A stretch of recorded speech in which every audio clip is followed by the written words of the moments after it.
Hello everyone, welcome back to Chemistry CC for you. So today we are going to discuss Pondicherry University MSc Chemistry questions. We have been preparing some videos which we'll be uploading this week. I'll write about those in the community section where I'll be giving updates about what are the videos we are going to make soon.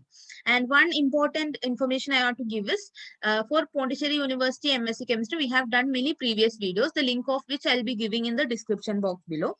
Also, whenever you are watching some video which is part 2, part 3, part 4 like that, the previous video, that is the corresponding just before that, whatever we have released, whichever part we have released, would be the link to that would be given towards the end of the video. So please check towards the end of the video to get the link for the previous video of that same series. This will be very helpful. Or else please visit the channel, like our YouTube channel. There will be playlist. In each playlist you can see the list of videos for that particular topic. All right, let's begin. So the first question today is the correct order of bond angles in H2S, NH3, BF3, SiH4 is. So this is the order. That is H2S, the option 4 is the correct answer. H2S less than NH3 less than SiH4 less than BF3. Let's see what are the bond angles of this. So for hydrogen sulfide, it is 90 degree. For NH3, it's 107 degrees. So BF3 it's 120 degree and SiH4 it is 109.5 degrees. So here the how to get this. So this is directly related to the shape of these particular molecules. So I have done a video previously where I have given the shortcut to memorize the lone pair bond pair number as well as the shape associated with a particular molecule. For example, here let's start with H2S. So obviously we know it is sp3 hybridized without a doubt. Even the hybridization video we have done along with the shortcut, both those videos link I'll be giving in the description box below. Check those for that. So let's see what is the hybridization here. It is half into total number of valence electrons of the central metal atom. So here the central atom is sulfur. It has 6 bond pairs, six valence electrons plus the number of monovalent atoms, it is 2. Hydrogen is a monovalent atom plus the number of charges of plus the negative charge minus the cationic charge. So here there is no cationic or anionic charge. So it is 4. So if the value of this is 4, then the corresponding hybridization would be sp3. So this is sp3 hybridized. Now let's see about the shape of this particular molecule. So here there are total number of 6 electrons for the sulfur, like I said.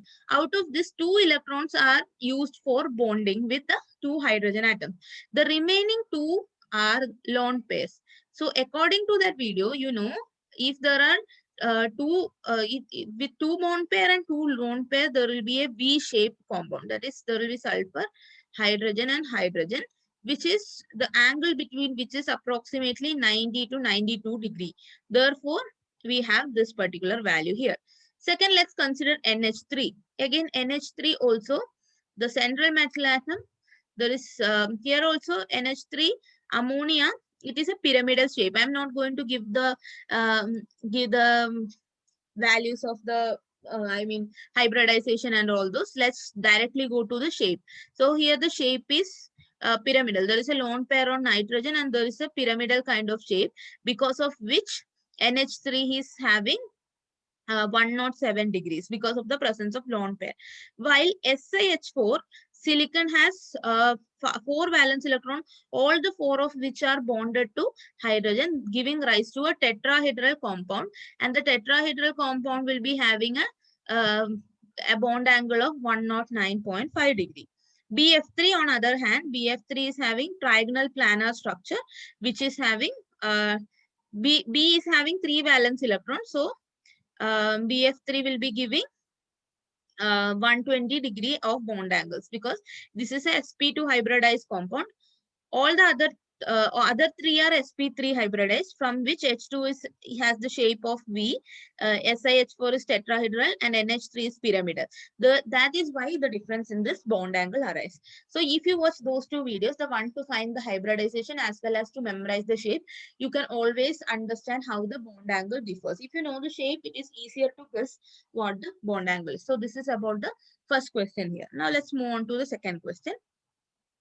Here, Jahn-Teller distortion is not found in complexes with which following electronic configuration. So out of this, the feasible answer is T2G, T2G3 Eg2. So let's assume the Jahn-Teller distortion is actually a geometrical distortion of molecules and ions that are associated with a certain electronic configuration. So uh, if the distribution of electrons is symmetrical, then there won't be a distribution. I mean distortion. But if it is not a symmetrical distribution, then there is chances of. So this is T2G, the T2G level, and let us consider T2G and EG level. So T2G3, we know T2G is degenerate, triply degenerate, and EG is doubly degenerate.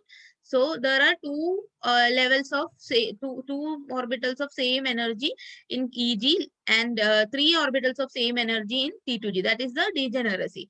So this is equally distributed if we are taking. So there is no chance of Jahn-Teller distortion in this particular configuration. Next, T2G2, T2G2 EG0 is it is not the right one because it is asymmetrically distributed. So let's let's consider the high spin complexes with D3, D5, D8 and D10 do not exhibit Jahn-Teller distortion. So what is high spin? High spin means there won't be any pairing. That is D3 means it would be all the three electrons would be filled like this. So it is very symmetric distribution. T2G3 and EG0. But D5 is what we have here, high spin D5. Then D8, what would happen if there are three more electrons? There will be three electrons like this. So again, it is symmetrically distributed. And D8 in both high spin and low spin complexes do not exhibit Jahn-Teller distortion. But suppose if this was a low spin complex, in that case, this D5 will not have two electrons filled in the EG level. Instead, it will be filled in the T2G level. In that case, there will be a Jahn-Teller distortion. I am going to do a video on Jahn-Teller distortion very soon so that you will understand very well. But for the time being, you need to understand there should be a symmetric distribution of the electrons for Jahn-Teller distortion not to occur. And in D8, in both high spin and low spin complexes, there is no Jahn-Teller distortion. D8, no JT distortion. Okay. Rest of them, it depends upon the spin of the type of compound, whether it is high spin or low spin. Now let's take a look at the third question. The product obtained by positron emission of oxygen 15 is an isotope of. So let's assume this this is a normal nucleate which is having Z as the atomic number and A as the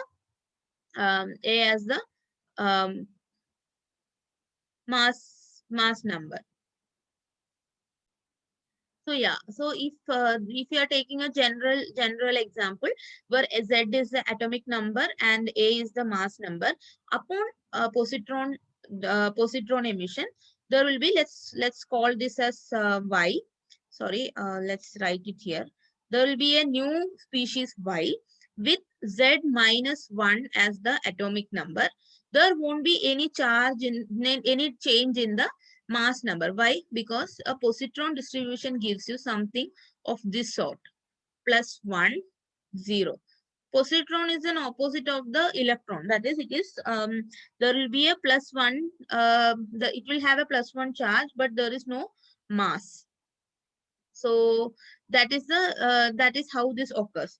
Now let's consider the example given here. It's oxygen 15. Oxygen 15 means the mass number would be 15, and we already know the atomic number is 8. So upon positron distribution, there will be a species plus E plus 1, 0. So this is how it happens, plus 1, 0. So let's write the value here should be 15. That is on top, there won't be any change. The mass number would remain the same, but the atomic number should reduce by 1, 7. So let's take a look at these examples. There is obviously it's not fluorine because the atomic number is 9. So therefore the answer would be N, 15 and 7. So the answer is option A. which is 7N15. So the atomic number is 7 and the mass number. So the isotope of this nitrogen would be found. Not anything else, but this isotope of nitrogen would be found upon positron emission of oxygen. Now let's take a look at what happens if there is an alpha emission. This is just for an additional information. If there is an alpha emission, alpha particle emission, what would happen? The new species would be having, upon alpha particle emission, the new species Y, it should have Z minus 2 and A minus 4 as the new configuration. Okay, this is how an alpha emission would be, and the positron emission gives you this particular species or this configuration. So keep this in mind. This would be very much sufficient in the case of nuclear chemistry. Also, please keep in mind alpha particle means it's a helium atom actually. So a helium atom kind of helium atom type of helium atoms emitted upon alpha emission, and in case of positron there will be an opposite of an electron, that is will be having +1 charge with no mass. Now let's go to the next question. When NaCl is heated in the presence of sodium vapor, it gives yellow color, and this is due to, the answer is F center. So this is because why this F center is being created? It is because there will be some electron cap, there will be some anion vacancy created by the movement of chloride. Within this NaCl, there will be some anion vacancy created by the chloride ion. And at this position, at this particular vacancy, electrons would get trapped, and this creates a yellow color for NaCl crystal in sodium vapors. So F center is the reason why NaCl heated in the presence of sodium vapor gives yellow color. Next question. How many stereoisomers exist for 2,3-dibromobutane? Let's take a look at all the different stereoisomers available. So this is 2R, 3R dibromobutane, 2S, 3S dibromobutane, and 2R, 3S dibromobutane. There are 3 different types. Actually, the answer is 3 stereoisomers. Option B is the correct answer. I'll explain how. Now, the formula to calculate total number of optical isomers is 2 raised to n, where n is equal to the number of chiral carbon present in a particular compound. So here, in 2,3-dibromobutane, if we consider this particular structure of 2,3-dibromobutane, there are 2 chiral centers. Therefore, n should be equal to 2. That is, we suppose it would have 4 optical isomers. That is, 4 optically active compounds would be there. But this particular compound has a plane of symmetry. And when there is a plane of symmetry, out of this 4, one of which would be a meso compound. Okay. And therefore, out of the total optical isomers, the one would be reduced, and therefore the total number of optical isomers will be 3. So therefore out of these 4, there will be 3 optically active. So this is one way how we could find. Therefore there will be one mesoform and there are a pair of enantiomers. So these 2 are the pair of enantiomers, and this one is the mesoform of 2,3-dibromobutane. Then let's take, I will give a simpler methodology to find this. It is using this particular formula. This one also I have discussed previously, the link of which I would be giving in the description box below. So the total number of D and L isomers can be found as 2 raised to n minus 1, where n is again the number of chiral carbons. So it is 2 raised to 2 minus 1. Sorry, here it is 2 raised to n minus 1. Sorry, it's not 2 raised to 2. Therefore, it is 2 raised to 2 minus 1, which is 2 raised to 1 or equal to 2. Again, once again, I'm writing the formula here. It is 2 raised to n minus 1. Number of D and L isomers, where n is the number of chiral carbons. So here it is 2 raised to 2 minus 1 or 2 raised to 1, which is equal to 2. Therefore, the number of D and L isomers is 2. Now, the number of mesoforms would be 2 into n by 2 minus 1. N by 2 minus 1. So here what is n? N is equal to 2. Therefore, it is 2 raised to 2 by 2 minus 1, which is equal to 2 raised to 1 minus 1 or 2 raised to 0, which is equal to 1. If you sum up these, you can get the total number of isomers. So number of meso isomer is 1 and the number of DL isomer is 2, which is giving a total number of 3 stereoisomers. Again, if you look at the option, that itself is the answer. There are 3 stereoisomers, 1 mesoform and a pair of enantiomers. This I have given in detail so that so that I can cover the theory part of this portion as well. That's why I included all these different information. But for your examination point of view, just memorize these formula, which and additionally I have some more formula which I am giving in the description box below. Do watch that; will be very helpful for you. Next, what oxidative transformation can be accomplished by the Swern oxidation?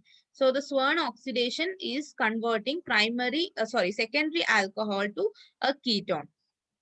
And the option is option C, secondary alcohol to ketone. Let's also take a look at what are the different reagents used in Swern oxidation. It's oxalyl chloride, DMSO, and ET3N. So this is the Swern oxidation where we can convert a secondary alcohol to ketone. I'm going to do one organic chemistry reaction mechanism video additional to the one I have done before, where I'll be covering Swern oxidation and some other important conversions, and specifically we are focusing on reactions of carbonyl compounds and the formation of carbonyl compounds in that video, where I'll be discussing all this. For the time being, just remember that Swern oxidation means secondary alcohol to ketone using oxalyl chloride and DMSO. What is the base peak in a mass spectrum? This is again a theoretical knowledge. Base peak is equal to actually the peak with the highest intensity. Okay. Then let's take a look at the other values. The peak with the highest M by Z value is not the peak with the highest intensity is the base peak. That is usually it is expressed in the as 100 in the scale of 100. That is in that highest intensity peak would be the base peak. Then there will be a molecular ion peak, which is the same, the non-fragmented molecule. And there would be different fragmented molecules with values M by Z each. So here, this base peak is the peak with the highest intensity. Next, stereochemical character of SN2 reaction is its inversion.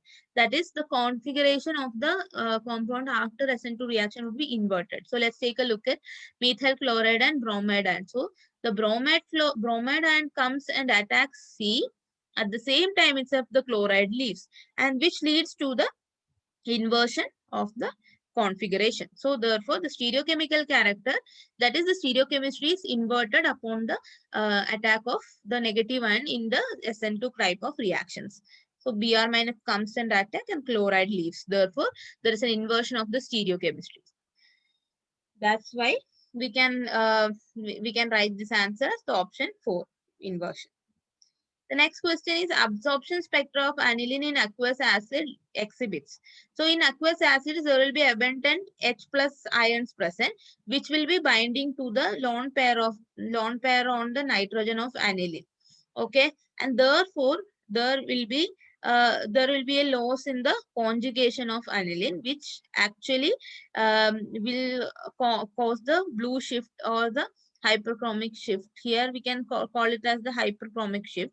Unshared, again with some more explanation, we can say the unshared pair of N of aniline is now not available for delocalization, and therefore the spectral band of aniline lies usually which lies at 280 mu would be micromu would be it will be in acidic medium shift to 203. So the value will be moving towards a lower wavelength region, which is also called as blue shift. Apart from that, the absorption intensity would be increased. That is, blue shift means wavelength will decrease and there will be an increase in the absorption intensity. So the answer is option 2. But here, please also make sure that you remember this word, which is blue shift. In acidic medium, aniline shows blue shift because it loses conjugation since the lone pair is not available for delocalization. Therefore, the value changes from 280 to 203. there is a decreasing in the value of the wavelength, which is blue shift, and also an increase in the absorption intensity, which is called the hyperchromic shift. All right. Next, let's go to the last question of the day. Which of the following metals is present in the Ziegler-Natta catalyst? The answer is option C, titanium. This Ziegler-Natta catalyst is used for the polymerization of olefins or double bonded hydrocarbons. This is kind of how it is bonded. So the polymerization takes place like this. This double bond will be shifted, and it is actually it consists of both aluminum as well. So this double bond will be shifted. It will try to bind to the towards the aluminum. Then further, it will also it will link so many such olefins to form polymers. That's all. These are the different questions that we are discussing today. Please keep watching our channel. If you like the video, hit the like button. Please hit the notification bell for the latest videos and updates from our channel. If you have any video requests, please make the same in the comment section below. Thank you so much for watching. And you can mail us anytime. If you have any other question papers, please do let us know. Thank you so much for watching, everybody. Study well. All the best. And let's meet soon again. Thank you.